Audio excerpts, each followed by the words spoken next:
Welcome to scholar academy. আমি তোমাদের Shamim sir. আমি তোমাদের জিএস পেপারের ক্লাসগুলো নেব। আমি জিএস পেপারে তোমাদের ইতিহাস ক্লাসটা নেব, ইতিহাস ভূগোল এই ক্লাসগুলো আমার থাকবে। আজকে আমাদের এই ইতিহাস ক্লাসের ফার্স্ট ক্লাস হতে চলেছে। ক্লাসগুলো তোমরা দেখবে, খুবই গুরুত্বপূর্ণ ক্লাস হবে এবং বিভিন্ন নানা রকম তথ্য তোমরা দেখতে পাবে, যেটা তোমাদের পরীক্ষার আঙ্গিকগত কাজে লাগবেই, তার সঙ্গে তোমাদের সাধারণ জ্ঞান বাড়াতেও সাহায্য করবে। এবং আমাদের পড়াশোনাটা এমন ওরিয়েন্টেড হবে যে জ্ঞানের ছলে আমরা আমাদের কোর্সটা কভার করব এবং যে পরীক্ষা বা যে এক্সাম রিলেটেড যে সমস্ত বিষয়গুলো থাকছে এমসিকিউ বা ওইগুলো, সেগুলো কিন্তু কভার আপ হবে। আমি তোমাদের ইতিহাসের এই ক্লাসটাকে মোটামুটি তোমরা জানো, ইতিহাসের জিএস পেপারের যে ইতিহাসটা রয়েছে খুবই গুরুত্বপূর্ণ একটা সাবজেক্ট, কারণ সমস্ত পরীক্ষাতে এখান থেকে প্রশ্ন আসে। এবং এইটাকে আমি তিনটে পার্টে ভাগ করছি, যে একটা অ্যানসিয়েন্ট, মিডিয়েভাল এবং মডার্ন। এটা তো নর্মালি ভাগ থাকছেই, এবং তার সেই ক্লাসগুলোকে আমি আবার নির্দিষ্ট চ্যাপ্টারে ভালোভাবে ভাগ করেছি এবং আস্তে আস্তে তোমরা সেই ক্লাসগুলো পাবে। আজকে ক্লাসে আমার প্রথম ক্লাস, এবং ইতিহাসের যে ইন্দাস ভ্যালি সিভিলাইজেশন, যে সভ্যতাগুলো রয়েছে মেহেরগড় থেকে শুরু করে ইন্দাস ভ্যালি, সেই ক্লাসটার যে অ্যাসপেক্ট সেগুলো কিন্তু আজকে আমাদের কভার হবে। তোমরা ক্লাসের শুরু করার সময় আমি বলবো, তোমাদেরকে একটা রিকোয়েস্ট করবো, তোমরা খাতা পেন নিয়ে বসবে, যাতে এই পিডিএফের বাইরেও যে সমস্ত জিনিসগুলো রয়েছে সেগুলো আমি তোমাদেরকে একটু কভার আপ করবো, এবং সেগুলো তোমরা যাতে নোট ডাউন করে নাও, তাহলে তোমাদের সুবিধা হবে। এবং আমি কিছু এমসিকিউ বেসড আমি বেসিসে দেখিয়ে দেবো যে কীভাবে প্রশ্নগুলো আসছে। তো চলো কথা না বাড়িয়ে শুরু করব আমাদের এই টপিকে। আজকের টপিক ইতিহাস, জিএস পেপারের ইতিহাসের ক্লাস 1, বা বলতে পারো যে সভ্যতা, অর্থাৎ অ্যানসিয়েন্টের যে পার্ট, অ্যানসিয়েন্টের যে প্রথম যে পার্ট অর্থাৎ সভ্যতাগুলো, সেটা দিয়ে কিন্তু আমরা আজকে ক্লাস শুরু করছি। চলো, ক্লাসটা কিন্তু খুব গুরুত্বপূর্ণ হতে চলেছে এবং এই ক্লাস থেকে অনেক তোমরা প্রশ্ন পাবে। তাহলে ইতিহাসে যে ইন্দাস ভ্যালি সিভিলাইজেশন বা সভ্যতাগুলো আছে, যে সেখানে মেহেরগড় এবং আইভিসিটা রয়েছে। মেহেরগড়ের আগে হরপ্পা বা আইভিসির আগে কিন্তু মেহেরগড় সভ্যতা কিন্তু গড়ে উঠেছে। তোমরা সাল আমি ওই রকম মানে সিকোয়েন্স ওয়াইজ কিন্তু ক্লাসগুলো রেখেছি। তো চলো দেখি ক্লাসটা কী বলছে। মেহেরগড় সভ্যতা 7000 বিফোর খ্রাইস্ট বিসি থেকে 3200 বিফোর খ্রাইস্ট। মূলত বালুচিস্তানের ঝোপ নদীর তীরে পশ্চিম ভারতের সিন্ধু নদ পর্যন্ত এই অঞ্চলের মধ্যস্থিত প্রায় 500 একর স্থান জুড়ে গড়ে উঠেছিল এই সভ্যতা।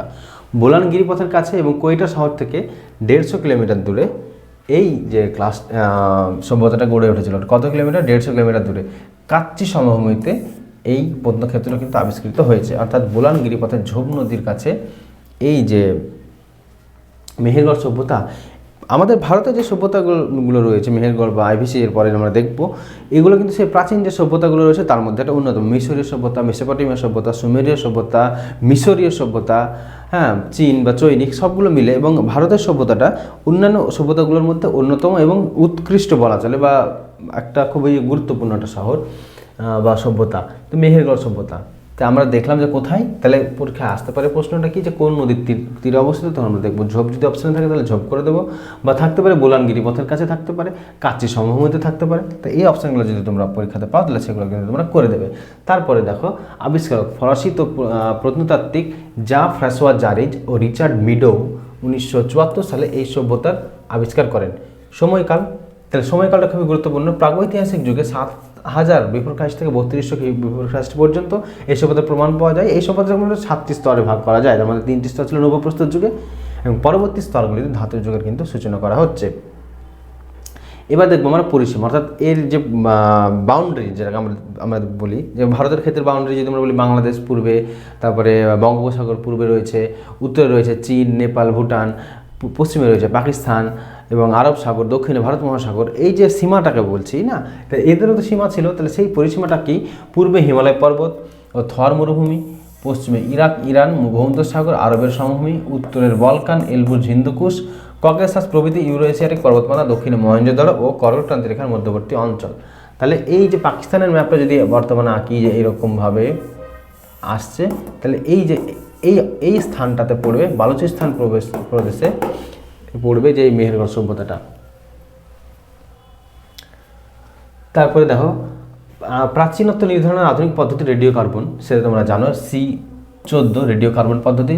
এই পদ্ধতিতে বিভিন্ন সাক্ষ্য প্রমাণাদি ও পুরাতাত্ত্বিক গবেষণা লব্ধ থেকে তথ্য থেকে আমরা জানতে পারি যে 7টি পর্যায়ের মধ্যে প্রথম 3টি নতুন প্রস্তর যুগের সমসাময়িক, তবে নগরায়ণের পরিণত রূপটি পরিলক্ষিত হয় 3200 থেকে 2600 খ্রিস্টপূর্বাব্দে, আনুমানিক 2600 খ্রিস্টপূর্বাব্দে কিন্তু এই সভ্যতাটা কিন্তু মানব শূন্য হয়ে পড়ে। এবং সভ্যতার বিভিন্ন কেন্দ্রগুলো দেখো, মেহেরগড়, কিলেগুল মোহাম্মদ, রানাগুন্ডাই, গুমলা, আঞ্জিরা মুন্ডিগাবা, কোটদিজি, পেরিয়ানাগুন্ডাই, কুল্লিমেহি, ডাম্বসামদ প্রভৃতি উল্লেখযোগ্য। তাহলে মেহেরগড় সভ্যতার মধ্যে মেহেরগড়ই সবথেকে গুরুত্বপূর্ণ, এটা তোমরা মনে রাখো। এবং কী আবিষ্কার করেছিল সেটা তোমরা কিন্তু মনে রাখবে। এখানে বৈশিষ্ট্যগুলো কী ছিল দেখো, 7টি স্তর থেকে জানা যায় সেখানকার মানুষের পশুপালনের জীবন থেকে শুরু করে নাগরিকতার উত্তরণের প্রতিটা অধ্যায়ের কথা। এই সভ্যতার প্রথম পর্যায়ে মানুষের ভ্রাম্যমান পশুপালক কিংবা শিকারী জীবন পালন করলে পরবর্তীতে কৃষিভিত্তিক জীবনযাপন শুরু করে এবং স্থায়ী বসবাস করে তোলে। যখন পশুপালন করবে তখন কিন্তু মানুষের স্থায়ী বসবাস বা স্থায়ী যে বাসভূমি সেটা কিন্তু থাকবে না।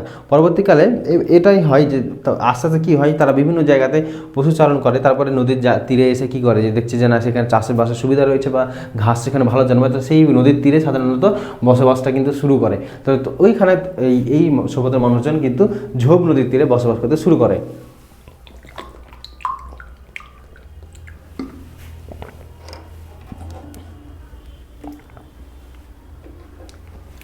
দেখো, মেহেরগড় সভ্যতা ছিল কৃষিকেন্দ্রিক গ্রামীণ সভ্যতা। প্রথম তাই নানা প্রজাতির বার্লি, জব, গম চাষ করতো এখানকার মানুষেরা। পরবর্তীতে কার্পাস চাষের কিন্তু প্রমাণ পাওয়া যায়। তাহলে পরবর্তীকালে কিসের প্রমাণ পাচ্ছি আমরা, যে কার্পাস যে চাষ তার কিন্তু আমরা প্রমাণ পাচ্ছি। তাহলে এরপরে আমরা পরের স্লাইডে চলে যাব। মেহেরগড় সভ্যতার বৈশিষ্ট্য দেখো, এর দ্বারা প্রমাণিত হরপ্পা সভ্যতা 2000 বছর আগে এখানে তুলা চাষ শুরু হয়েছিল, অর্থাৎ তুলা চাষ কিন্তু শুরু আগেই হয়েছে। সেচ ব্যবস্থার প্রচলন ছিল এই সময়। গৃহপালিত পশুদের মধ্যে গরু, ভেড়া, ছাগলের অস্তিত্ব কিন্তু প্রমাণ পাওয়া যায় এবং মনে করা হয় যে কুকুরও এই সময় মানুষের পোষ মেনেছিল। অর্থাৎ কি মনে করা হয় যে কুকুরও কিন্তু পোষ মেনেছিল। প্রথম পর্যায়ে মৃৎশিল্পের ধারণা না থাকলেও মৃৎশিল্প যখন কথাটা এলো, তার পশ্চিমবঙ্গের বিখ্যাত মৃৎশিল্প জায়গার নামটা কি সেটা তোমাদেরকে বলে নিই, যে কৃষ্ণনগর। আমি একটা জিনিস তোমাদেরকে বলবো, যে যখন ক্লাস নেব তোমাদেরকে আগে বললাম যে ক্লাসের সাথে সাথে শুধু এটা ছাড়া কিন্তু এক্সট্রা তথ্য দিয়ে থাকবো, যে সেটা স্ট্যাটিক জিকের মধ্যে পড়ে গেল যে আমাদের পশ্চিমবঙ্গের কৃষ্ণনগর মৃৎশিল্পের জন্য বিখ্যাত, স্ট্যাটিক জিকের মধ্যে পড়ছে। তো রিলেটেড যদি কোনো তথ্য আমার মাথায় পড়াতে গিয়ে মনে চলে আসে সেটা কিন্তু আমি লিখে দেবো, যাতে তোমরা সেগুলো নোট ডাউন করে নিও। তার জন্য বললাম তোমরা খাতা পেন নিয়ে বসবে। এমনকি কুমোরের চাকের ব্যবহার কিন্তু দেখা যায়। মৃতদেহকে সমাধি দেওয়ার প্রচলন ছিল। মৃতদেহগুলোকে এক পাশে কাত করে হাঁটু মুড়ে, অর্থাৎ এক পাশে কাত করে দিত, যে হাঁটু মুড়ে করা হতো, কবরস্থ করা হতো, যে হাঁটু মুড়ে এরকম।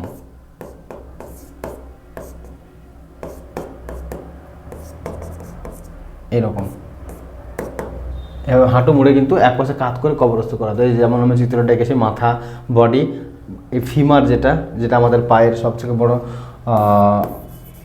মানে শরীরের সবথেকে বড় হাড় ফিমার, এই যে ফিমার এটা, আর এই যে টিবিয়া অফ ফিবিউলা, সরি হ্যাঁ টিবিয়া অফ ফিবিউলা, এই যে এইখানে এইরকম এভাবে মানে কাত করে। তারপরে দেখো সমাধি পাশে রেখে দেওয়া হতো ঝিনুক জাতীয় লকেট পাথরের পুঁতি। তামার আবিষ্কার ও প্রয়োগ এই যুগের উল্লেখযোগ্য ঘটনা। তাহলে মেহেরগড় সভ্যতার মানুষ কী জানতো, যে তামার আবিষ্কার বা তামার যে ব্যবহার সেটা কিন্তু তারা জানতো। তারপরে দেখো বিভিন্ন শিলমোহর বা পোড়ামাটির নারী মূর্তি পাওয়া গেছে, যেগুলি হরপ্পা সভ্যতায় প্রাপ্ত নারী মূর্তি ও শিলমোহরের পূর্ব নিদর্শন বলে মনে করা হয়। এখানকার মানুষ দামি পাথরের মালা, তার নাম কর্নেলিয়াস, টার্কোয়েজ, লাপিস লাজুলির ঝিনুকের মালা ব্যবহার করা হতো। লাপিস লাজুলি একটা বিখ্যাত ঝিনুকের মতো, তোমরা গুগল সার্চ করে দেখবে, এরকম গোল গোল মালা নীল রঙের হতো, নীল সাদা এরকম রঙের হতো। তো এগুলো দিয়ে কী করা হতো, যে এভাবে মালা গাঁথা হতো এবং ঝিনুকেরও মালা ব্যবহার করা হতো। পাথর এবং ধাতু উভয়ই থেকে তৈরি অস্ত্রশস্ত্র পাওয়া গেছে এই অঞ্চল থেকে। পতন, বিভিন্ন ঐতিহাসিকেরা বিভিন্ন কারণ ব্যাখ্যা করেছে এর পতনের কারণস্বরূপ। দেখো কি, জলবায়ুর পরিবর্তন, প্রাকৃতিক বিপর্যয়, বাজমির পরিবর্তন ও বহিঃশত্রুর আক্রমণ, এইগুলো হচ্ছে প্রধান কারণ যে মেহেরগড় সভ্যতা ধ্বংস হয়ে যাওয়ার কারণ।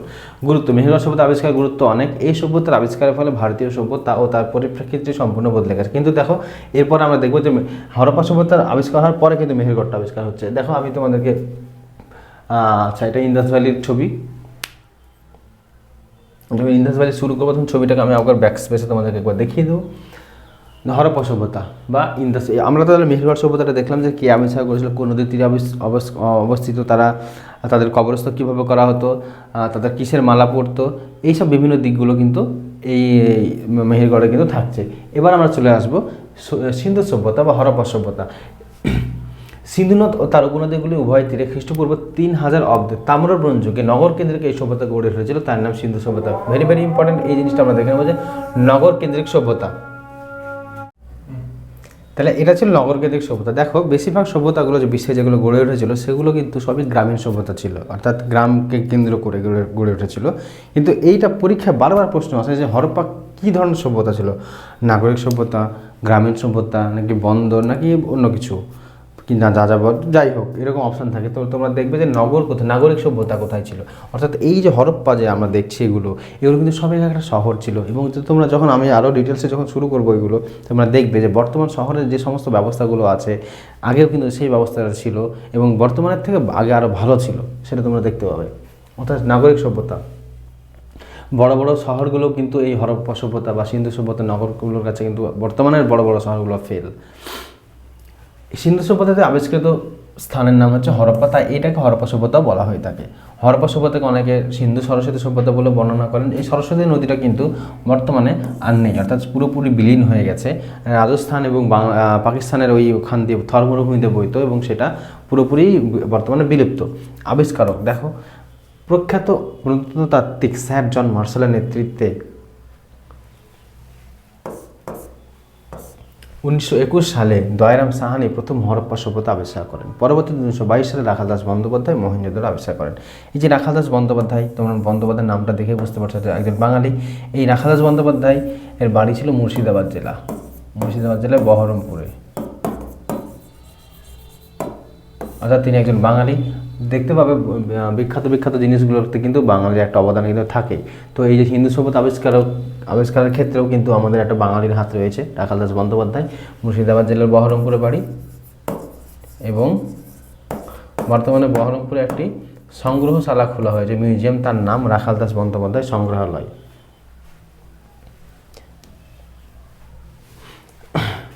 দেখো, স্যার জন মার্শাল ছিলেন সেই সময় তৎকালীন এএসআই আর্কিওলজিক্যাল সার্ভে অফ ইন্ডিয়ার অধিকর্তা বা চেয়ারম্যান, সভাপতি যেটা আমরা বলি।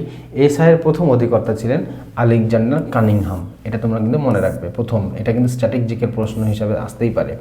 এবং আর্কিওলজিক্যাল সার্ভে অফ ইন্ডিয়া কাজটা কী সেটা তোমাদেরকে বলে রাখি। আর্কিওলজিক্যাল সার্ভে অফ ইন্ডিয়ার যে কাজ হচ্ছে, যে প্রত্নতাত্ত্বিক যে সমস্ত ক্ষেত্রগুলো রয়েছে সেগুলো সংরক্ষণ করা, নতুন প্রত্নতাত্ত্বিক ক্ষেত্র খুঁজে বার করা এবং সেগুলোর রক্ষণাবেক্ষণ দেখভাল করা, সেইগুলোকে ঠিকঠাক করে রাখা। এবং যে সমস্ত যে টাকা পয়সা যেগুলো ওঠে না, যেমন তোমরা যদি কেউ হাজারদুয়ারি যাও, কি কলকাতা মিউজিয়াম যাও, কি তোমরা যদি এতে যাও সালারজং মিউজিয়াম যাও, কি তাজমহল যাও, সব জায়গাতে টিকিটে লেখা থাকবে, দেখবে যে archaeological survey of India.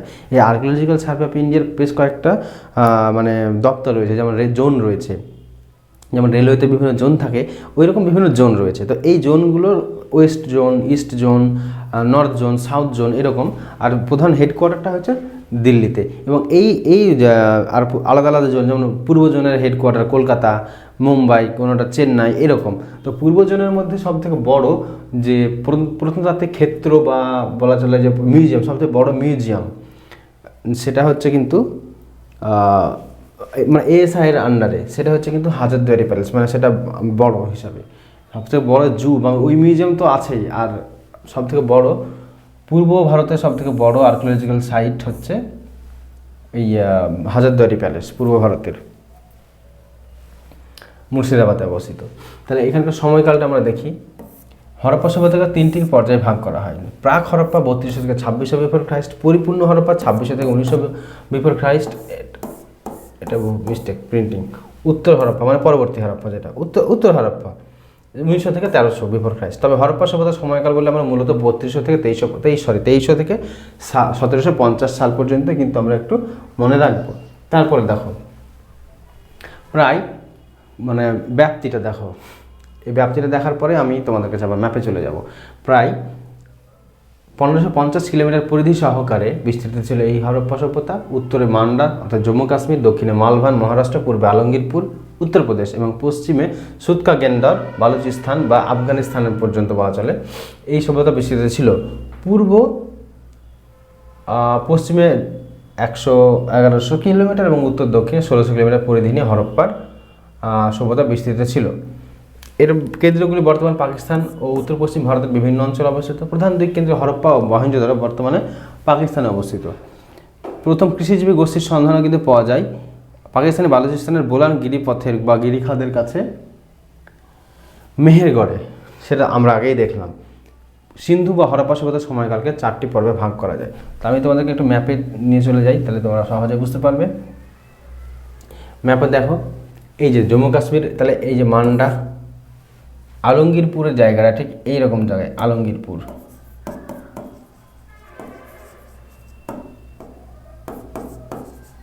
Maharashtra মালভান বা আর একটা নাম বলে এটাকে দাইমাবাদ বলে, দাইমাবাদ। এই যে সুতকা গেন্ডর, হ্যাঁ পাকিস্তানে, সুতকা গেন্ডরটা পাকিস্তানে। তাহলে এই যে দেখো এই অঞ্চলের মধ্যে অবস্থিত। তার প্রধান প্রধান সাইটগুলো দেখো, মহেঞ্জোদারো, তারপরে দেখো রাখিগারহি, বানওয়ালি, হরপ্পা, হ্যাঁ, তারপরে কালিবঙ্গান, চানহুদারো, আল্লাদিনো, লোথাল, ঢোলাবিরা, এইগুলো কিন্তু প্রধান যে ক্ষেত্র সেগুলো কিন্তু অবস্থিত। তাহলে এই বর্তমানে দেখো পাকিস্তানের এই পার্টটা কোথায় পড়ছে, পাকিস্তানে পড়ছে, আর এই পার্টটা আমাদের কোথায়, এইগুলো ভারতের মধ্যে পার্ট পড়ছে এগুলো। তাহলে এটা আমরা দেখলাম ম্যাপে যে মোটামুটি এরকমভাবে এরিয়াটা। তাহলে এইটা দেখলে তোমরা সহজে বুঝতে পারবে যে সিন্ধু সভ্যতাটা অ্যাকচুয়ালি কোথায় ঘটেছিল।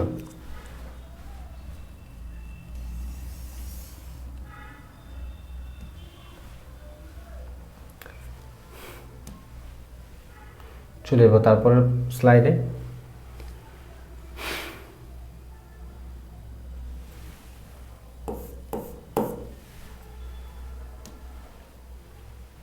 ব্যাপ্তিটা আমরা দেখলাম।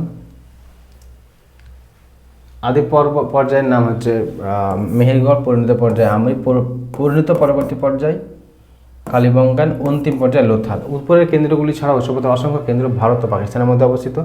মাকরান, এটা আমরা কিন্তু মনে রাখবো যে মাকরান উপকূলের নিকটবর্তী সুতকা গেন্ডার বা সুতকা জেন্দার পশ্চিম সীমান্ত, উত্তরপ্রদেশের আলমগীরপুর পূর্ব সীমান্ত, জম্মুর অন্তর্গত মান্ডা উত্তর সীমান্ত, মহারাষ্ট্রের দাইমাবাদ দক্ষিণ সীমান্ত। এইটা ভেরি ভেরি ইম্পর্ট্যান্ট, যে কোনো পরীক্ষার জন্য তোমাদের আসতে পারে এটা। সেটা তোমরা মিসলেনিয়াস বলো, ক্লার্কশিপ বলো, WBCS বলো, WBP বলো, বা সেন্ট্রালের কোনো এক্সাম বলো, যে কোনো পরীক্ষা কিন্তু এই 4টে প্রশ্ন খুবই গুরুত্বপূর্ণ। যে হয়তো প্রশ্ন দিয়ে দিল যে হরপ্পা সভ্যতা পূর্ব সীমান্ত কোথায়, ইস্টার্ন মোস্ট পয়েন্ট, তখন এই 4টে অপশানে দেবে, দেখবে সুতকা গেন্ডর, আলমগীরপুর, মান্ডা, দাইমাবাদ। যদি তোমরা ঠিকঠাকভাবে সিকোয়েন্সটা মনে না রাখতে পারো, তাহলে কিন্তু দেখা যাচ্ছে আলমগীরপুরের জায়গায় মান্ডা করে বসে থাকলে কি দাইমাবাদ করে বসে থাকলে সেটা কিন্তু হবে না। অর্থাৎ তোমাদেরকে এটা মন দিয়ে একটু মনে রাখতে হবে। এবার যে সিন্ধু সভ্যতার যে বিভিন্ন বিখ্যাত স্থানগুলো আমি তোমাদেরকে পয়েন্টিং করে দেখালাম, সেই স্থানগুলো সম্পর্কে কিছু কথা আমি এখানে রেখেছি, সেগুলো তোমরা দেখো। মহেঞ্জোদারো, এটি হলো সিন্ধু সভ্যতার সর্বাধিক যে বৃহৎ স্থান, যা 1922 সালে আবিষ্কৃত হয় এবং রাখাল দাস বন্দ্যোপাধ্যায় আবিষ্কার করেন। রাখাল দাস বন্দ্যোপাধ্যায় কে ছিলেন, কোথায় বাড়ি ছিল, সেগুলো আমি আগেই বললাম। সিন্ধুর ভাষা অনুযায়ী মহেঞ্জোদারোর কথার অর্থ মৃত স্তূপ। সিন্ধুর ভাষা অনুযায়ী বলাটা আমার যাবে না, সিন্ধুর ভাষা আবিষ্কার করা যায়নি। এমনি তোমরা মনে রাখো যে মহেঞ্জোদারোর কথাটির অর্থ হলো মৃতের স্তূপ বা মাউন্ট অফ ডেথ।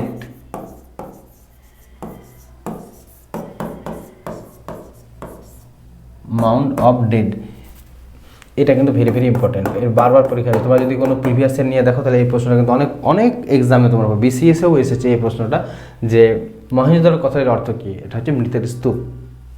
মহেঞ্জোদারো শহরটির প্রধান গুরুত্বপূর্ণ অঞ্চলে একটা বৃহৎ স্নানাগার ছিল, স্নান করার জায়গা। সেখানে স্নানাগার বা সেখানে বলা হয় যে সেখানে পূজা আর্চার ক্ষেত্রে ব্যবহার করা হতো।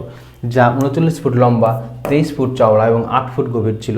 স্নানাগারটির নিকটবর্তী একটি নগর দুর্গ ছিল, যা ইটের নির্মাণ কার্য ছিল লক্ষণীয়। এর মেঝের নির্মাণ হয়েছিল পোড়া ইটের দ্বারা। তাহলে এই যে এইটা এমন একটা জায়গা ছিল এই স্নানাগারটি, যেখানে ঠান্ডা জলের ব্যবস্থা ছিল, গরম জলের ব্যবস্থা ছিল, ঠান্ডা জল আসতো, গরম জল আসতো, মানে আধুনিক যে ব্যবস্থাগুলো সে সমস্তটা এখানে ছিল। এবং মানে জলকে পরিবর্তন করারও কিন্তু ব্যবস্থা ছিল, যে জলটা পরিবর্তন হয়ে চলে যাবে, সেসব ব্যবস্থাও কিন্তু এখানে ছিল। দেখো, এই শহরটির অন্যান্য অট্টালিকা সমূহের পাশাপাশি একটা ছিল আয়তাকার সভাঘর, তৎসহ আরও ছিল একটি আয়তাকার বৃহৎ অট্টালিকা, যা মূলত সেবা কার্য পরিচালনার ক্ষেত্রে ব্যবহার করা হতো। মহেঞ্জোদারো শহরটি থেকে প্রাপ্ত হয়েছে পশুপতি শিলমোহর, ব্রোঞ্জ। পশুপতি শিলমোহর সম্পর্কে আমরা পরবর্তীকালে জানবো। ব্রোঞ্জ ধাতু তৈরি একটি বালিকার নৃত্যরত মূর্তি এবং 3টি নলাকার শিলমোহর। কী কী কোথায় আবিষ্কার হয়েছে সেটা কিন্তু একটু দেখে নেবে। এবার দেখো, সিন্ধু সভ্যতার প্রথম আবিষ্কৃত শহর সেটা হচ্ছে হরপ্পা, পাকিস্তানের পাঞ্জাব প্রদেশে অবস্থিত, যা 1921 খ্রিস্টাব্দে আবিষ্কার করেন দয়ারাম সাহানি। সিন্ধু সভ্যতার মূল হরপ্পা সভ্যতা নামে পরিচিত লাভ করে এই কারণে। এই সভ্যতার মানে এই যে সর্বপ্রথম হরপ্পা স্থানে আবিষ্কার হওয়ার পর হরপ্পা শহরটি থেকে একটি বৃহৎ শস্যাগার প্রাপ্ত হয়েছে, যা ছিল নগরদ্বীপের নিকটবর্তী। হরপ্পা শহরটির অবস্থান লক্ষ্য করে কতিপয় ঐতিহাসিক মন্তব্য করেছেন যে এটি ছিল শহরের প্রবেশদ্বার। এই শহরটি থেকে প্রাপ্ত হয়েছে একাধিক কুমারী দেবী বা শিলমোহর, কাঠের পাত্রে গম ও জব, তামার কেটলি, আয়না, নগ্ন পুরুষ ও নারীর নৃত্যরত মূর্তি। এটা ছিল পাথরের। তাহলে এই আবিষ্কৃত জিনিসগুলো কিন্তু তোমরা মনে রাখবে। এবং সিন্ধু সভ্যতার সর্বাধুনিক শহর হচ্ছে কিন্তু ধোলাভিরা, খুবই গুরুত্বপূর্ণ শহর, যেটা ইউনেস্কো ওয়ার্ল্ড হেরিটেজ সাইটের মধ্যে পড়ছে। ভারতবর্ষে সিন্ধু সভ্যতার সর্ববৃহৎ শহরের একটি অথবা দুটি, তার মধ্যে ধোলাভিরা অন্যতম। এছাড়া আরেকটি হচ্ছে অনুসরণ হচ্ছে রাখি গাধি। তোমাদেরকে এটা মনে রাখতে হবে যে সিন্ধু সভ্যতার সব থেকে বড়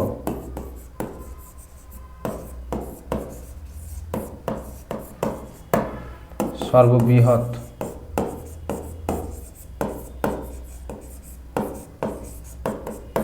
স্থান রাখি গাড়ি এবং সব থেকে ছোট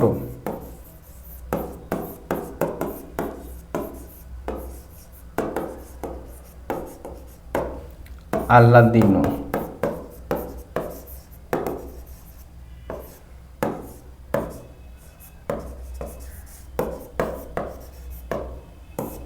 এটা তোমরা মনে রাখবে। দেখো আমি এখানে লিখে রাখলাম। ধোলাভিরা শহরটির মধ্যবর্তী অঞ্চল নগর পরিকল্পনা নির্মাণ কার্যে মনে করা হয় ঋগ বৈদিক যুগের আর্যরা একে সাহায্য করেছিল। এবার আমি দেখি একটা জিনিস, এই ধোলাভিরা সম্পর্কে একটা কথা বলি। এই ধোলাভিরা শহরটা মানে গুজরাটে অবস্থিত, এটা মনে রাখো যে গুজরাট, হ্যাঁ যেটা লিখেছি গুজরাট। এবং আরেকটা জিনিস তোমরা দেখবে যে এইখানে কূপ পাওয়া গেছে। তারপরে আমরা বর্তমানে যে একটা জিনিস দেখতে পাই যে রাস্তায় চললে কি দেখা যায়, যে সাইনবোর্ড থাকে না, যে বহরমপুর থেকে কলকাতা 200 কিলোমিটার দূরে, কলকাতার মধ্যে বিভিন্ন স্থান রাস্তা চলে যাচ্ছে, তাহলে এইদিকে চলে যাচ্ছে রাসবিহারী, এদিকে চলে যাচ্ছে কালীঘাট, কি ওইদিকে সোজা চলে যাচ্ছে গোল পার্ক, যে রাস্তাগুলোর ভাগ থাকে, কি এখান থেকে রবীন্দ্র সরণি, এদিকে চলে যাচ্ছে এজিসি বোস রোড। তো এই যে সাইনবোর্ড, সেই সময় কিন্তু এই ধোলাভিরাতে সাইনবোর্ড ব্যবহার করা হয়েছে। বিভিন্ন জায়গায় সাইনবোর্ড, কিন্তু কত দূর, মাইল ফলক, এইসবগুলো কিন্তু এই ধোলাভিরাতে ব্যবহার করা হয়েছে। অর্থাৎ আধুনিক যে সমস্ত জিনিসগুলো এতে থাকছে, মানে বর্তমানে আমরা দেখতে পাই, সবগুলোই কিন্তু এই সিন্ধু সভ্যতার বিভিন্ন স্থানে কিন্তু আমরা দেখতে পাবো। তো তোমরা যদি কেউ বেড়াতে যাওয়ার কোনো পরিকল্পনা করো তাহলে অবশ্যই তোমরা যেতে পারো।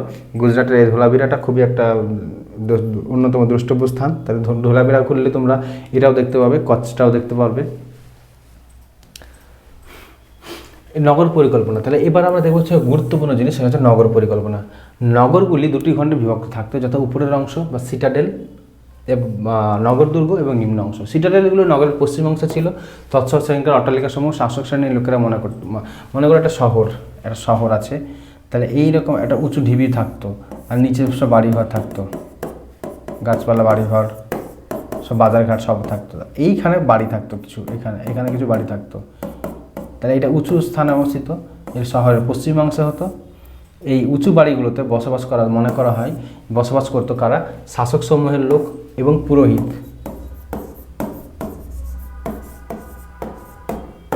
পুরোহিতরা কিন্তু বসবাস করতো, এটা তোমরা মনে রাখবে। নগরগুলি অধিক মাত্রায় পোড়াইটের অট্টালিকা প্রাপ্ত হলেও সম্পূর্ণরূপে পাথর নির্মিত অট্টালিকা অনুপস্থিত ছিল। ঠিক আছে, তাহলে এটা তোমরা দেখছো। সিটাডেলের নিম্ন অংশে অর্থাৎ নগরের পূর্ব প্রান্তে অট্টালিকা সময় সাধারণ শ্রেণীর লোকেরা বসবাস করতো, অর্থাৎ এই যে এখানে মাটির বাড়ি তো নয়, ছোটোখাটো বাড়ি, কুড়ে ঘর জাতীয় জিনিস যা ছিল সবই কিন্তু সাধারণ নাগরিকরা বসবাস করতো। সিটাডেলের উপরে বসবাস করতো কারা? শাসক শ্রেণী এবং পুরোহিতরা। ভূগর্ভস্থ পয়ঃপ্রাণীর ব্যবস্থা নগরের সমস্ত অট্টালিকা সমূহের নালাগুলি বড় রাস্তার নর্দমায় পতিত হতো। নর্দমাগুলি ইট বা পাথরের ঢাকনা দ্বারা চাপা দেওয়া থাকতো। আর এই পয়েন্টটা ভালো করে দেখো, তৎসজ্জিত ম্যানহোল ব্যবস্থার উপস্থিতি লক্ষণীয় ছিল। নর্দমাগুলি চুন দেওয়া হতো, তাই বলা হয় সিন্ধুবাসীরা স্বাস্থ্য সচেতন ছিল। তাহলে এই যে দেখো, আমরা বর্তমানে কি দেখি, দেখি রাস্তার এই পাশে ড্রেন যাচ্ছে, ড্রেনগুলো ঢাকা, এদিকে ড্রেনগুলো এরকম ঢাকা, মাঝে মাঝে চুন দেওয়া হয়। তো এই যে ব্যাপারটা, এবং কি হয়, এখানে বাড়ি থাকছে, এখানে বাড়ি আছে, সে বাড়ির সমস্ত নোংরা আবর্জনা এই নর্দমাতে আসছে, এইখানের বাড়ির নোংরা আবর্জনা নর্দমাতে আসছে, সেখান থেকে গিয়ে বড় রাস্তার কাছে বড় ড্রেনে গিয়ে পার হয়ে যাচ্ছে, পড়ছে। তাহলে এই যে ব্যবস্থা আগের যুগের মানুষ সেটা ভেবেছে, এবং কি হয়, এই যে চুন বা ব্লিচিং পাউডার দিয়ে সেগুলোকে কী করা হয়, জীবাণুনাশক করা হয়। এখন তো আগেও তারা সেই ব্যবস্থা করে রেখেছে। তাহলে ভাবতে পারছো যে ম্যানহোল ছিল, রাস্তাতে ম্যানহোল থাকে এখন যেমন, সেরকম তখনও ম্যানহোল ছিল। তাহলে আগেই, কত বছর আগেই বর্তমান শহরে যে সমস্ত সুযোগ সুবিধা যা কিছু ছিল সবগুলো কিন্তু আগেই এখানে আমরা এই যে হরপ্পা সভ্যতার মধ্যে কিন্তু দেখতে পাবো। অর্থাৎ তারা নাগরিকভাবে খুবই খুবই উন্নত ছিল, এটা আমরা খুব সহজেই বলতে পারি। আগে দেখলাম যে বৃহৎ স্নানাগারটি ধর্মীয় উদ্দেশ্যে ব্যবহার করা হতো। স্নানাগারটি উভয় প্রান্তে সিঁড়ির ধাপ তলদেশ পর্যন্ত বিস্তৃত ছিল। তৎসহ স্নানাগারটি জল ভরার জন্য নল এবং জল নিষ্কাশনের জন্য পাইপলাইনের ব্যবস্থা কিন্তু ছিল। অর্থাৎ যেটা তোমাদেরকে আগে আমি বললাম, খুবই মানে আধুনিকভাবে তৈরি করা হয়েছিল। তারপরে দেখো বৃহৎ শস্যাগার, সেটা কোথায় পাওয়া গেছে? হরপ্পার সিটাডেল বা নগর দুর্গগুলির সংলগ্ন সারিপথে 6টি শস্যাগার ছিল। অর্থাৎ বৃহৎ শস্যাগার, অর্থাৎ যেমন সেই গোলা বলে না, গোলা, ওইরকম সেই গোলার মতো শস্যাগার ছিল। তাহলে এখানে কী করা হতো, এখানে এই গোলার পাশে ছোটো ছোটো ঘর ছিল। মনে করা হতো যে যারা এই গোলাতে বা শস্যাগারে কাজ করতো তারা এই গোলার পাশে ছোটো ছোটো ঘরে তারা বসবাস করতো, এবং এই যে শস্য যাতে ঠিক থাকে, মানে ভালো থাকে বা আলো বাতাস চলাচল করতে পারে, তার জন্য কি করা হতো, যে ঘুলঘুলি অর্থাৎ ছোটো ছোটো ফাঁকা রাখা হতো, যেখানে আলো বাতাস ঢুকলে যাতে ওই ফসলটা বা শস্যটা যেন ঠিক থাকে। তাহলে তারা খুবই আধুনিক মনস্ক ছিল। সামাজিক জীবনটা আমরা দেখি, কার্যের উপর ভিত্তি করে সমাজের শ্রেণীবিভক্ত ছিল। শ্রেণীবিভক্ত সমাজ এই হরপ্পা সভ্যতার অন্যতম উল্লেখযোগ্য বৈশিষ্ট্য হিসেবে বিবেচিত হয়। জাতিভেদ প্রথা কিংবা বর্ণপ্রথা প্রচলন কিন্তু ছিল না। পণ্ডিতরা অনুমান করেন এই শহরে কৃতদাস ছিল, তারা মূলত শহরের জঞ্জাল পরিষ্কার, ভারী বোঝা বহন প্রভৃতি কাজগুলো করে থাকতো। হরপ্পার অধিবাসীদের ফলমূল, তিল, খেজুর, গম, জব, বার্লি, ভাত, শাকসবজি, মুরগি, ভেড়া, মাংস এইসব ব্যবহার করতো। এছাড়া মাছ শিকারের প্রমাণ পাওয়া গেছে। এই মানে যে চাষবাস বা খাবার দাবারের বিষয়ে একটা আলাদা একটা আমি তোমাদেরকে বলবো। পোশাক হিসেবে ব্যবহার করতো পশম সুতি বস্ত্র, 2 খণ্ড পোশাক দ্বারা শরীর আচ্ছাদিত থাকতো। উপরের অংশের বস্ত্রকে বলা হতো নিবি এবং নিম্ন অঙ্গের বস্ত্রকে বলা হতো পরিধান। তাহলে বুঝতে পারছো যে আমরা যে শার্ট পরি, জামা এবং প্যান্ট, তাই তো বলি, নিশ্চয়ই এটাকে জামা বলছি না বা উপরটাকে প্যান্ট বলছি না। তো উপরের অংশটাকে বলা হতো নিবি এবং নিচের অংশের ব্রেস্টটাকে বলা হতো যে পরিধান। ছেলে মেয়ে উভয় অলঙ্কার ব্যবহার করতো। মেয়েরা সোনা ওর উপর ফিতা দিয়ে নানা ধরনের খোপা করতো। এছাড়া নানা ধরনের প্রসাধনী সামগ্রী, সুগন্ধি, এমনকি সুরমার ব্যবহার তারা জানতো। গৃহপালিত জন্তুর মধ্যে গরু, মোষ, ভেড়া, ছাগল, উট প্রভৃতি ছিল কিন্তু উল্লেখযোগ্য। তারপর প্রস্তর যুগের কী হতো দেখো, কি ব্যবহার করতো? তামা, ব্রোঞ্জ, পাথরের তৈরি কুঠার, তীর, ধনুক, বর্ষা প্রভৃতি ব্যবহার করতে। তবে আত্মরক্ষামূলক কোনো অস্ত্র যেমন ঢাল, শিরস্ত্রাণের সন্ধান পাওয়া যায়নি, অর্থাৎ যুদ্ধ বিগ্রহ সেই সময় খুব কমই হতো। হরপ্পা সভ্যতার মানুষের অবসরে বিনোদনের মূল উপায় ছিল পাশা খেলা, রথ চালনা, ষাঁড়ের লড়াই, শিকার, নৃত্যগীতি প্রভৃতি। জুয়া খেলা কিন্তু খুব জনপ্রিয় ছিল। হরপ্পা সভ্যতার মানুষদের দাহ করা এবং কবর দেওয়া উভয়েরই প্রমাণ পাওয়া গেছে। এই কবর নিয়ে একটা আলাদা করে তোমাদেরকে একটা জিনিস তোমাদেরকে আমি বলবো। কুমোরের চাকার সাহায্যে বিভিন্ন মৃৎপাত্র তৈরি করা হতো। এই সময় এগুলো ছিল মূলত উজ্জ্বল বা কালচে লাল রঙের, মানে পুড়িয়ে বা এবং রং ব্যবহার করে এগুলো করা হতো। খুব ভালোভাবে পুড়িয়ে গায়ে লিপি প্রদান করা হতো। হরপ্পার লিপি কিন্তু আবিষ্কার করা সম্ভব হয়নি। যদি সম্ভব করা যেত, উদ্ধার করা যেত, তাহলে কিন্তু গবেষণার বিভিন্ন দিক বা আসলে কি ঘটেছিল বা সেই সবগুলো কিন্তু খুবই সহজেই আমরা উন্মোচন করতে পারবো। এই ধর্মীয় জীবনটা তোমাদেরকে দেখতে হবে। মেসোপটেমিয়া, মিশরীয় সভ্যতার সাথে সিন্ধু সভ্যতার ধর্মীয় জীবনে অনেক মিল পাওয়া যায়। হরপ্পা সভ্যতা ছিল মাতৃতান্ত্রিক, এটা মনে রাখতে হবে। হরপ্পা সভ্যতা কিন্তু ছিল মাতৃতান্ত্রিক। পুরুষ শক্তির প্রতীক ছিল পশুপতি শিব। ত্রিমুখ ধ্যানরত একযোগী একটি মূর্তি। এইটা দেখো 5টি পশু দ্বারা আবৃত থাকতো, বাঘ, মোষ, হাতি, গন্ডার, হরিণ। 1 2 3 4 5। তাহলে এই 5টা প্রশ্ন এটা আসে যে পশুপতি শিব, এই যে পশুপতি শিবের কাছে 5টা পশু থাকতো, বাঘ, মোষ, হাতি, গন্ডার, হরিণ। এই 5টা মনে রাখতে হবে, বাঘ, মোষ, হাতি, গন্ডার, হরিণ। বাঘ, মোষ, হাতি, গন্ডার, হরিণ। তাহলে এর বাদে মানে পরীক্ষা প্রশ্ন আসে এরকম যে পশুপতি শিবে কোনটা ছিল না।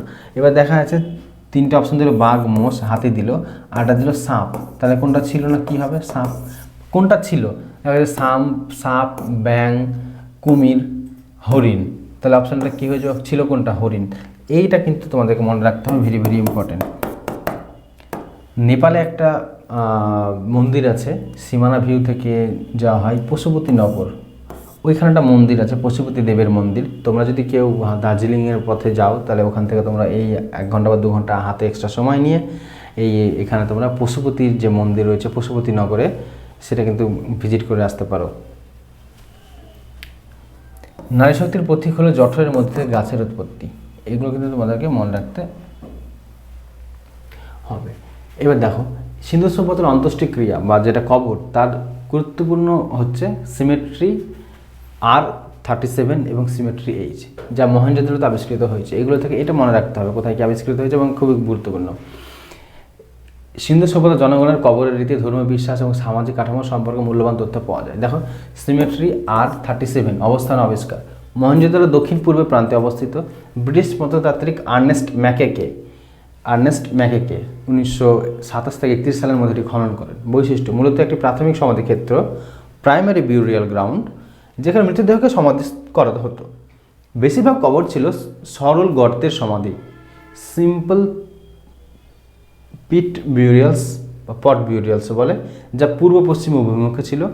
অনেক ক্ষেত্রে মৃতদেহের পাশে মৃতের ব্যবহৃত জিনিসপত্র, যারা মারা গেছে, যেমন ওই আমরা পিরামিডে দেখি ফেরাওদের কী করা হতো, তারা যে সমস্ত জিনিস ব্যবহার করতো সেগুলোকে ওই ফেরাও বা ওই পিরামিডের মধ্যে দিয়ে দেওয়া হতো। তাহলে সেই জিনিসগুলো যা পূর্ব পশ্চিম অভিমুখে ছিল। অনেক ক্ষেত্রে মৃতদেহের পাশে মৃতের ব্যবহৃত জিনিসপত্র, যেমন মাটির পাত্র, গহনা, অস্ত্র, খাদ্যবস্ত্র ইত্যাদি রাখা হতো। কিছু কবর বা ইট বা কাঠের স্তম্ভ দিয়ে ঘেরা ছিল, যা সমাজের উচ্চস্তরের ব্যক্তিদের জন্য ব্যবহৃত হতে পারে বলে ধারণা করা হয়। নারী ও পুরুষ উভয়েরই কবর পাওয়া গেছে এবং মৃতদেহ সাধারণত শোয়ানো অবস্থায় থাকত।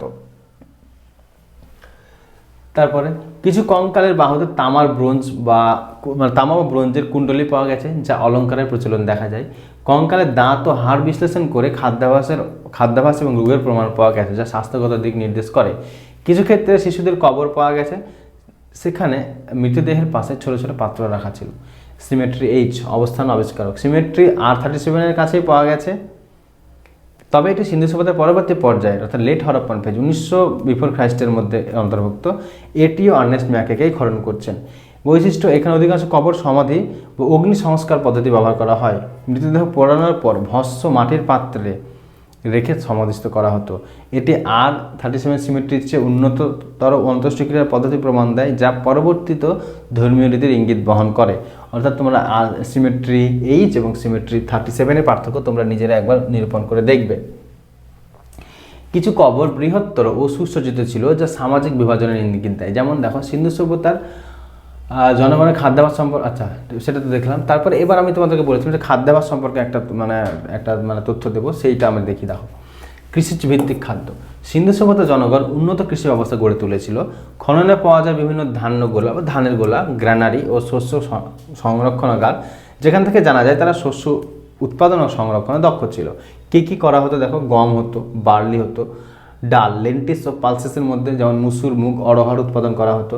সরিষা ও তিল মানে মাস্টার্ড ও সিসামের মধ্যে কী করা হতো, তেল উৎপাদনের ব্যবহার করতো। ধান তো হতো, লোথাল রংপুর এলাকায় পাওয়া গেছে। কোথায় পাওয়া গেছে এটা মনে রাখতে হবে, ভেরি ভেরি ইম্পর্টেন্ট। বাজরা, মিলেটস শুষ্ক অঞ্চলে চাষ করা হতো। শাকসবজির মধ্যে শসা, মটর, শালগম মানে যেটা আমরা ওলকপি বলি, সেইটা মূলো হতো। এগুলো আমরা কিন্তু দেখলাম কোথায় কি হচ্ছে। ফলমূলের মধ্যে কী কী ছিল দেখো, তারা কী কী খেত। খেজুর, ওই যে যে অঞ্চলে এটা তৈরি হয়েছে সেটা দেখো তোমরা থর মরুভূমি অঞ্চল বা পাকিস্তানের শুষ্ক অঞ্চলের মধ্যে, তাহলে এই শুষ্ক অঞ্চলে কী হয়, খেজুর অনেক পরিমাণে পাওয়া যায়, তাহলে ফল হিসেবে তারা স্বাভাবিকভাবেই অনেক খেজুর খাবে, এটাই স্বাভাবিক। তাহলে এখানে আমরা দেখব সবচেয়ে প্রচলিত ফল সিন্ধু অঞ্চলে ব্যাপকভাবে পাওয়া গেছে আম। কিছু প্রত্নতাত্ত্বিক নিদর্শনে আমের গুটি পাওয়া গেছে। নারকেল উপকূলবর্তী অঞ্চলে পাওয়া গেছে, অর্থাৎ করাচি, গুজরাট প্রভৃতি অঞ্চলে। তরমুজ শুকনো ও উষ্ণ জলবায়ু অঞ্চলে চাষ করা হতো। বেরি জাতীয় ফলও পাওয়া গেছে, কিছু স্থানে বেরির অস্তিত্বের ইঙ্গিত পাওয়া যায়। ডুমুর বা ফিগ শুষ্ক অঞ্চলে পাওয়া যেত। আঙ্গুর পাওয়া যেত কিছু এলাকায় আঙ্গুরের চাষ করার সম্ভাবনা হয়েছে। তোমরা যদি কেউ যদি এতে ব্যাঙ্গালোর এয়ারপোর্টের দিকে গিয়ে থাকো তাহলে দেখবে আঙ্গুরগুলো চাষ করা হয়, যে মোটা মোটা থাম দিয়ে, সিমেন্টের থাম দিয়ে মানে আঙ্গুরের চাষ করা হচ্ছে এবং ব্যাপক ফলন হচ্ছে। তোমরা কেউ বাড়িতেও চাইলে আঙ্গুর করতে পারো। এবার প্রাণীজ খাদ্য মানে কী কী খেত দেখো। হিন্দু সভ্যতা কেবল শস্য ও ফলমূল নয়, প্রাণীজ খাদ্যের উপর নির্ভর করতো। মাংস ও দুগ্ধজাত পণ্য, গরু, ছাগল, ভেড়া ও মহিষের মাংস খাওয়া হতো। শুয়োর ও হরিণের মাংস খাওয়ার কিছু প্রমাণ পাওয়া গেছে। দুগ্ধজাত পণ্য যেমন দুধ ও ঘি খাওয়া হতো বলে অনুমান করা হয়।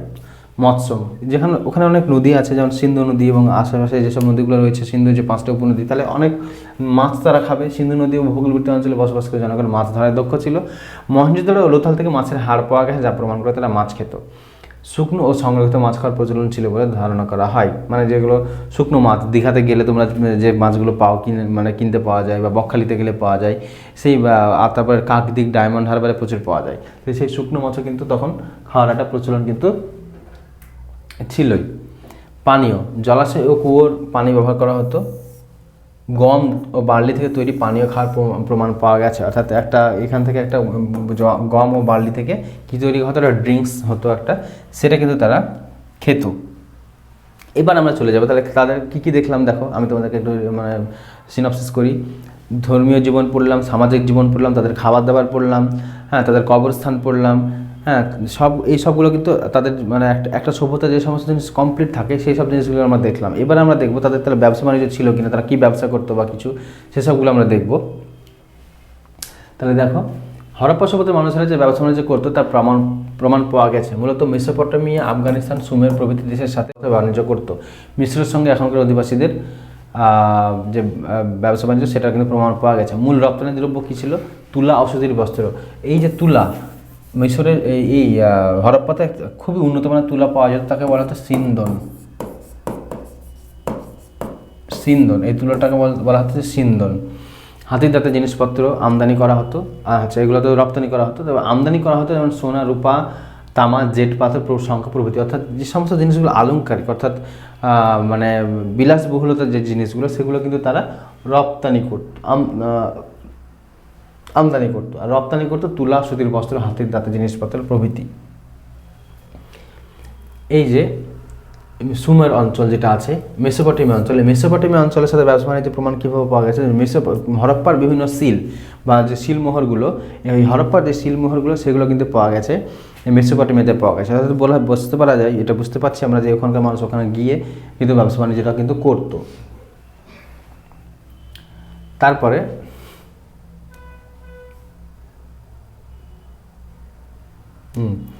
এই যে ব্যবসা বাণিজ্য করতো তার একটা জিনিস, এখানে লোথাল, এই যে জলপথ, এখানে লোথাল বলে একটা বন্দর ছিল, লোথাল, গুজরাটে, ভগবা নদীর তীরে, ভগবা এরকম নদীর নামটা। তো এখানে একটা বন্দর ছিল, এই বন্দরের মাধ্যমে তারা কিন্তু বাইরে বহি বাণিজ্যটা কিন্তু করতো। এটা কিন্তু খুবই গুরুত্বপূর্ণ, এটা মনে রাখবে। হরপ্পা সভ্যতার বন্দর শহর কোনটা? হরপ্পা সভ্যতার যে বন্দর শহর, অর্থাৎ আমাদের দেশের বন্দর শহরের নাম যদি বলি তাহলে কী হবে? বিশাখাপত্তনম, মারমাগাঁও, চেন্নাই, সেই রকম এই বন্দর শহর হচ্ছে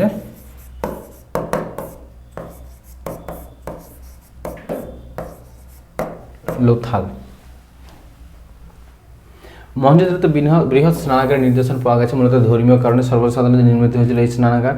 180 × 108 বর্গফুট এবং ভেতরের আয়তন ছিল 39 × 23 × 8 ঘনফুট। রাজস্থানের গঙ্গানগরে, এটা থরমরু বিকানেরের একটু উত্তর দিকে গঙ্গানগর, এই গঙ্গানগরে ঘরঘরা নদীর তীরে মহেঞ্জোদারো পশ্চিম থেকে কলেমঙ্গা নামক স্থানে 40 ফুট উঁচু ঢিপের উপরে 169 × 135 ফুট মাপের একটি বৃহৎ শস্যাগার সন্ধান পাওয়া গেছে। এছাড়া হরপ্পাতে 6টি সারিবদ্ধ শস্যাগার দেখা গেছে।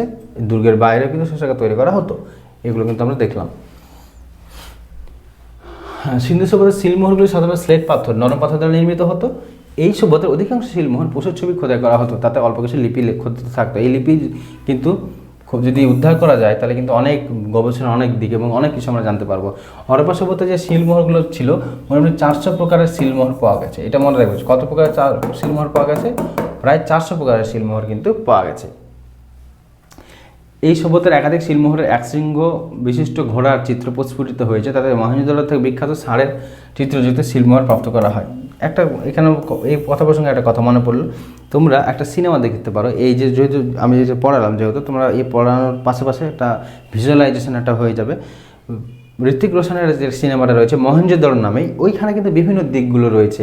সেইখানে একটা একশৃঙ্গ মানে ঘোড়ার একটা চিত্র কিন্তু সেখানে আমরা দেখতে পাবো। সেখানে কীভাবে ধ্বংস হচ্ছে, কীভাবে ব্যবসা বাণিজ্য হতো, সমস্তটা কিন্তু মানে ফুটে উঠেছে খুব ভালোভাবে। আমি দেখেছি সিনেমাটা, তো তোমরা যদি কেউ দেখে না থাকো একবার দেখে নিতে পারো। যে সিনেমাটার নাম হচ্ছে মহেঞ্জোদারো, সিনেমাটার নামটাই মহেঞ্জোদারো, ঋত্বিক রোশনের।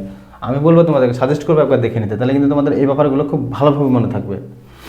এবার কিছু উল্লেখযোগ্য স্থান দেখো কে আবিষ্কার করেছে, কীভাবে কী, সেটা আমরা দেখি। হরপ্পা সভ্যতার 1921 খ্রিস্টাব্দে দয়ারাম সাহানি পাঞ্জাবের মন্টগোমারি জেল রাভি নদীর তীরে, এখানে কী পাওয়া গেছে? বৃহদায়তন শস্যাগার। মহেঞ্জোদারো 1922 সালে রাখাল দাস ব্যানার্জি সিন্ধুর লারকানা প্রদেশ হিন্দু নদীর তীরে একমাত্র কফিনবন্দি সমাধি কিন্তু এখানে পাওয়া যায়। অর্থাৎ কফিন তোমরা জানো, এই যে এরকম একটা কফিন এরকম কফিন হয়, এই কফিন বন্দি কিন্তু যে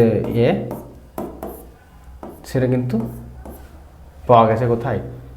এই মহেঞ্জোদারোতে। খ্রিস্টানদেরকে যেভাবে কবর দেওয়া হয়, যে কফিনের মধ্যে ভরে তারপরে কবর দেওয়া হয়, ঠিক সেরকম। কালীমঙ্গান 1953 খ্রিস্টাব্দে, মতান্তরে 1955, এর আবিষ্কারক অমরেন্দ্র ঘোষ রাজস্থানের ঘরঘরা নদীর তীরে। এই ঘরঘরা কিন্তু এর নয়, ওই গঙ্গার ঘরঘরা নয়, রাজস্থানের।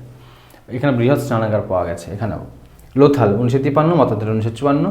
শিকারিপুরা রাগানাথা রাও গুজরাটের ভগবান নদীর তীরে, যেটা তোমাদেরকে আমি বললাম, উপরের স্তর থেকে ঘোড়ার অস্তিত্ব, অর্থাৎ ঘোড়া পাওয়া যায়। ধোলাবিরা 1991 সাল, RS বিস্ট এবং JP যোশী গুজরাটের কচ্ছের এলাকায়, যেখানে সেজন্য বললাম তোমরা যদি ধোলাবিরা ঘুরতে যাও তাহলে তোমরা কচ্ছটাও কিন্তু ঘুরে নিতে পারবে। সেই জন্য বললাম যে কেন, কারণ কচ্ছেই অবস্থিত এই ধোলাবিরা। ব্রোঞ্জের নৃত্যরত মূর্তি পাওয়া গেছে, এটা মনে রাখবেন, ব্রোঞ্জের নৃত্যরত মূর্তি। তারপরে কোটদিজি 1953 সাল, ফজল আহমেদ পাকিস্তানের সিন্ধু প্রদেশ শিলমোহরে পশুপতি শিবের ছবি। চানহুদারো ননীগোপাল মজুমদার পাকিস্তানের সিন্ধু প্রদেশ 7টি অগ্নিকুণ্ড ওখানে পাওয়া গেছে, আবিষ্কৃত হয়েছে 1931 খ্রিস্টাব্দে। আমরা ক্লাসে শেষ পর্যায়ে চলে এসেছি। এখানে আমরা দেখবো যে এই যে সভ্যতাটা আস্তে আস্তে বেড়ে ওঠার পরে আস্তে আস্তে কী হয়েছে, সভ্যতা কিন্তু ধ্বংস হয়ে যাচ্ছে। তাহলে এই ধ্বংস হয়ে যাচ্ছে, কীভাবে ধ্বংস হচ্ছে সেইটা আমরা দেখবো, মানে কী কী কারণে হতে পারে এবং কোন ঐতিহাসিক কী বলেছে। গার্ডেন চাইল্ড স্টুয়ার্ট পিগট বলছে বহিঃশত্রুর আক্রমণ, এইটা হতে পারে। তার কারণ মানে সেটা বলছে যে এই গার্ডেন চাইল্ড স্টুয়ার্ট পিগট। তারপরে দেখো HT ল্যাম্ব্রিক অশান্ত নদী বন্যা প্লাবনে সিন্ধু নদী ডুবে যায়। যে তোমাদেরকে আমি বললাম যে এর হয়েছে ওই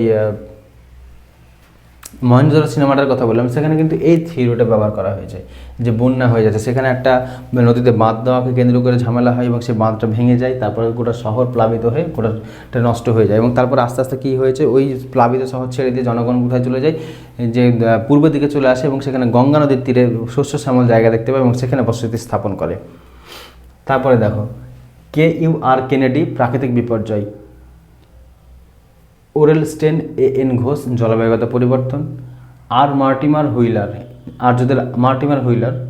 আর্যদের আগমনের কথা বলছে, রবার্ট রাইকেস ভূমিকম্প।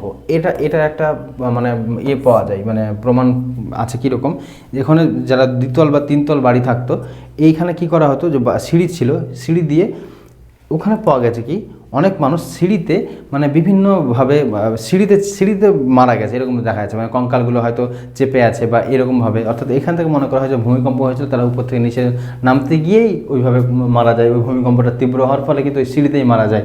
তাহলে এটা কিন্তু একটা জিনিস মনে রাখতে হবে। এই আরেকটা কথা মানে মাথাতে ছিল না, যেটা বলি যে ওই সিন্ধু সভ্যতাতে কিন্তু একটা জিনিস দেখতে পাবো যে একান্নবর্তী পরিবার, অর্থাৎ একটা বড় বাড়িতে কি হতো, যে রান্না করা হতো, কিন্তু রান্নার একটা ঘরই থাকতো, অর্থাৎ এখান থেকে বোঝা যায় যে ওরা একান্নবর্তী পরিবারে বসবাস করতো, অর্থাৎ একটা বাড়িতে যতজন সদস্য থাকতো রান্নার এক জায়গাতেই হতো, এটা বলা যায়।